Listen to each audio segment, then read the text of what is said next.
আসসালামু আলাইকুম সবাইকে। সারাদিন কর্মব্যস্ততার পরে বাসায় আসছি রেস্ট করার জন্য, ঘুমাবো। কিন্তু একটা নিউজ দেখার পরে নিজেকে অনেক হতভম্ব মনে করতেছি, মানে লাগতেছে নিজের কাছে। আর মনে হইতেছে এই দেশে সত্য মিথ্যার কোনো পার্থক্য নেই, ভালো মন্দের কোনো পার্থক্য নেই। সবগুলা যেমন এক কথাই, সবগুলা যেমন একই জিনিস। আজকে আমরা সবাই জানি আমাদের দেশের রত্ন, আমাদের দেশের একজন ত্যাগী নেত্রী বেগম খালেদা জিয়া খুবই মুমূর্ষ অবস্থা ওনার। আহ, এত শোচনীয় অবস্থা যে ওনার চিকিৎসা ব্যর্থতার মধ্যেই আছে। এখন পর্যন্ত কোনো উন্নতি নেই, অবনতির দিকেই ম্যাডাম যাচ্ছেন। তো আমরা দেশবাসী ম্যাডামের জন্য দোয়া করি, ওনাকে যেন আল্লাহ তাআলা সুস্থতা দান করেন যদি বেঁচে থাকেন।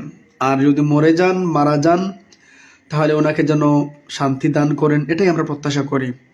একজন দেশের নাগরিক হিসেবে এই দেশকে একটি, তার চিন্তা ধারণা ছিল পজিটিভ, চিন্তা ধারণা ছিল খুবই ভালো, যার কারণে ওনার জন্য আমরা দোয়াই করতেই পারি, স্বাভাবিক। আজকে তারেক রহমান সাহেব বলেছেন 1971 সালে বাংলাদেশ জামাতে ইসলামী লক্ষ লক্ষ মানুষ হত্যা করেছে। আমি তারেক রহমান সাহেবের কাছে আর এই সচেতন মানুষদের কাছে প্রশ্ন রাখতে চাই, 1971 সালে যদি জামাতে ইসলামী লক্ষ লক্ষ মানুষ হত্যা করেই থাকে, তাহলে তাদেরকে এই দেশে তারা স্বাভাবিক জীবনযাপন কেমন করে?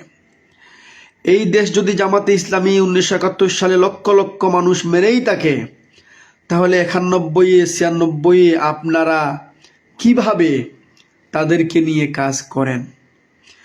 1971 সালে যদি জামাত ইসলাম এই দেশে লুটপাট, এই দেশে খুন করেই থাকে, তাহলে সারা দেশের সম্পদ, সারা দেশের আমাদের দেশের সম্পদগুলা ভারত কেন ট্রাক ভরে লুটে পুটে নিয়ে গেল? এত দেশপ্রেমিক থাকার পরে কেমন করে তারা এই কাজগুলা করলো? 1971 সালে যদি জামাতে ইসলাম লক্ষ লক্ষ মানুষকে খুন করেই থাকে, তাহলে এই আপনাদের হাওয়া ভবন কেমন করে সৃষ্টি হলো? আপনারা তো দেশপ্রেমিক, কিভাবে আপনি নিজে অস্ত্র মামলায় জড়িত হলেন? কেমন করে আপনার মা সহধর্মিনী উনি শিশু এতিমদের টাকাগুলা মেরে উনি আত্মসাৎ করলেন? আপনারা যদি দেশপ্রেমিকই ছিলেন, তাহলে আপনাদের 10টা অস্ত্র মামলার আসামি কেমন করে হন? এই যে 21 গ্রেনেড, এটা আপনারা ছাড়া এটা কে করেছে এই দেশে? এই দেশের চাঁদাবাজি লুটপাটি কারা করে? এই দেশের নিজ দলের মানুষদেরকে নিজ দলের মানুষ মেরে ফেলে।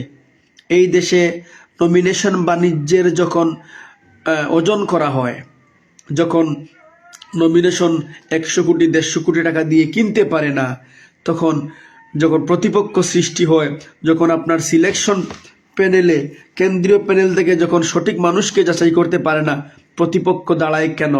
স্বতন্ত্র হয় কেন? আপনার দলের মধ্যে নিজ দলের মানুষদের এভাবে কুপাকুপি করে কেন?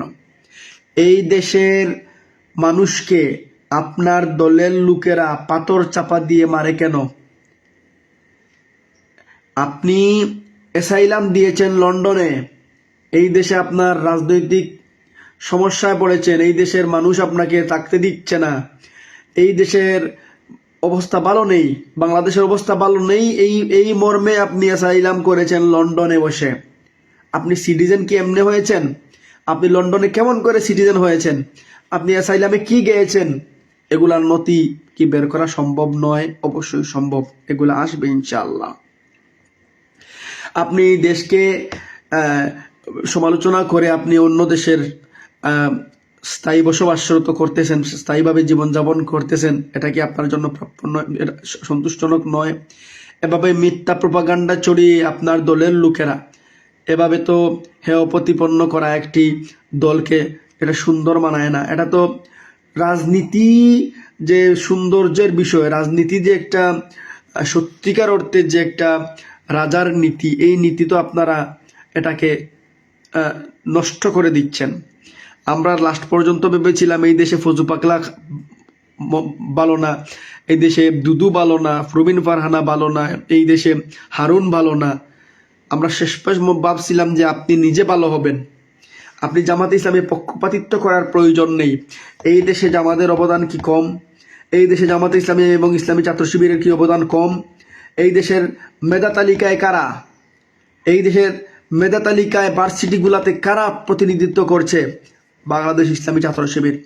এই দেশের শৃঙ্খলা, এই দেশের নিয়মানুবর্তিতা, এই দেশের নেতাকে চেঞ্জ অফ কমান্ড যে জিনিসটাকে বলে, এটা কারা ফলো করে?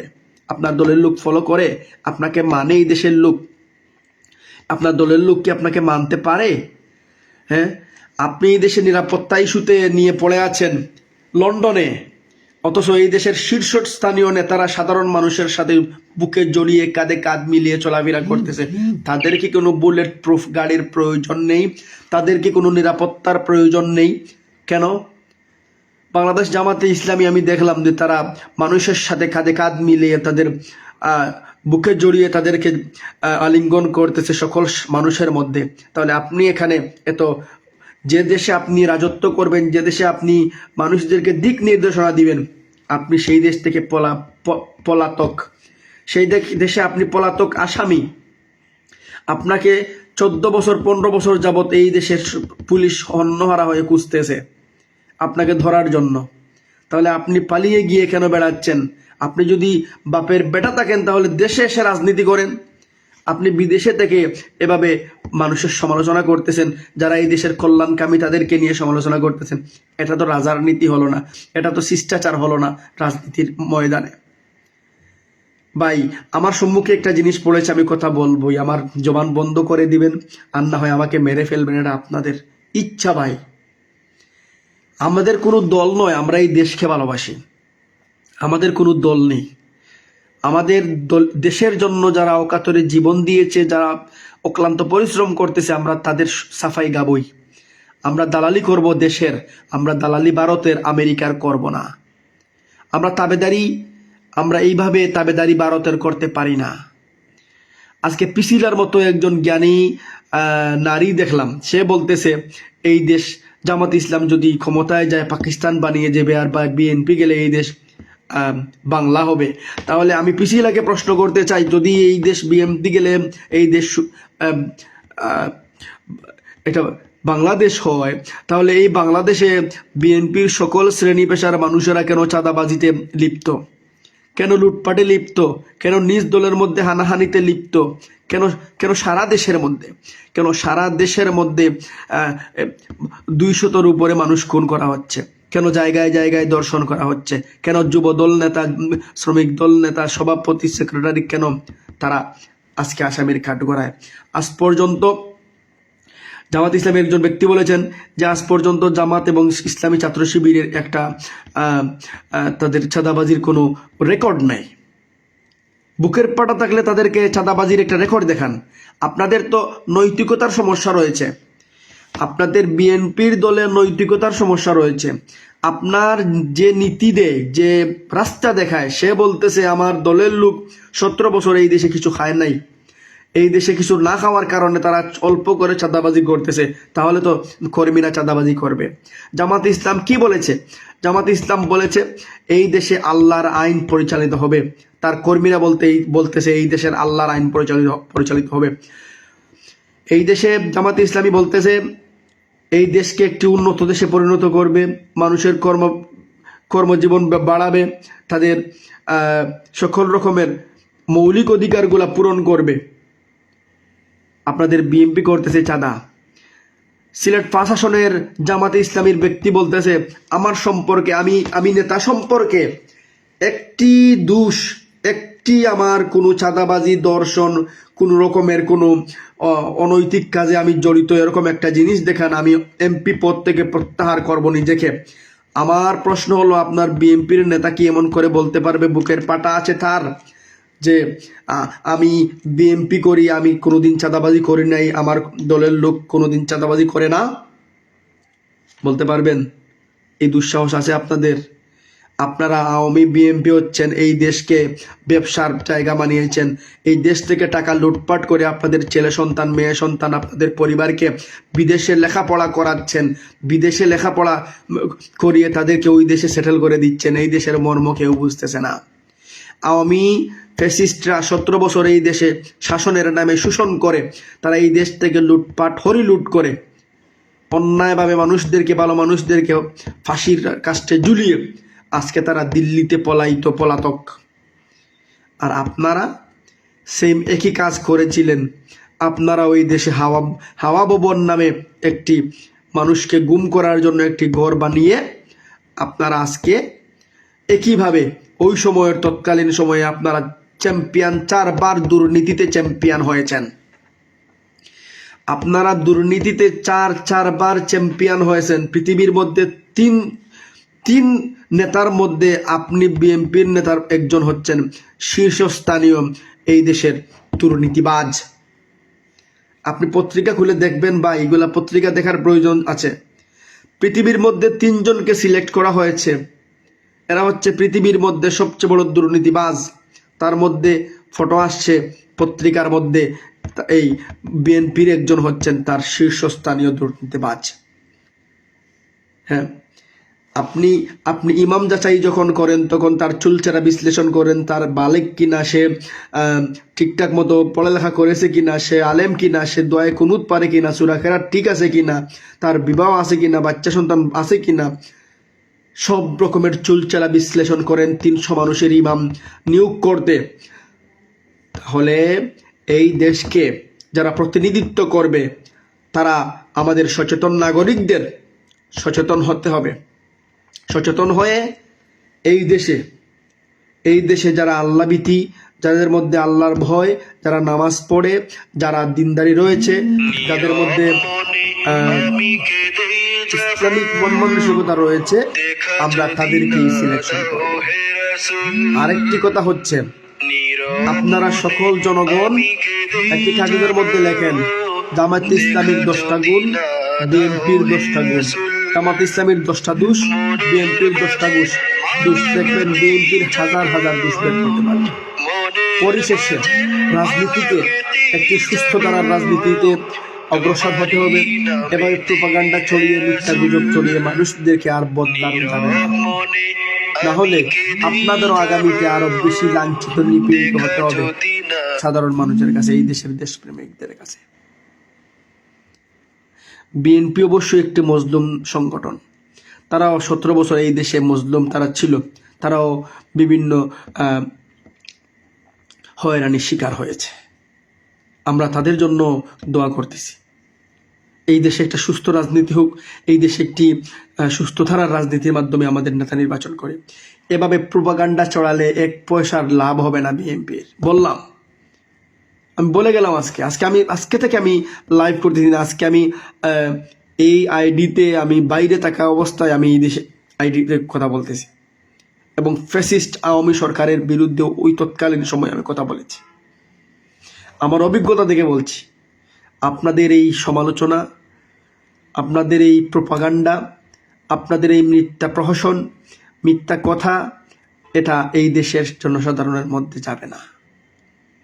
আপনাদের অস্তিত্ব সংকটে পড়বেন।